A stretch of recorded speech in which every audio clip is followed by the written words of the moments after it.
எடப்பாடி மக்களின் நலம் நாடி வர்றாரு எடப்பாடி மக்களின் நலம் நாடி அன்பை வழிகாட்ட பிறந்தார் நம் வரலாறை மாற்றும்படி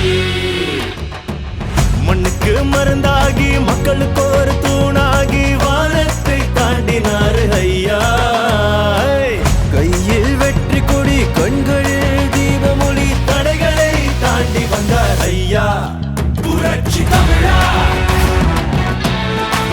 புரட்சி தமிழா புரட்சி தமிழா இவர் மழையில் கூட நெருப்பெருக்குடா புரட்சி தமிழா இவர் மழையை பார்த்து அதிர்வுள்ள கொண்டா புரட்சி தமிழா தமிழ் மனதுக்குள்ள திமிரை இவரடா புரட்சி தமிழா இவர் பேச்சால் நாடே மாறுண்டா. அதிமுக யாராலையும் உடைக்க முடியாது முடக்க முடியாது. அதில் முயற்சி பிறகுதான் மூக்குடைந்து போகும். எனக்கு பின்னாலும் இன்னும் எத்தனை நூற்றாண்டுகள் வந்தாலும் அனைத்து இந்திய அண்ணா திராவிட முன்னேற்ற கழகம் மக்களுக்காகவே இயங்கும். புரட்சி தமிழா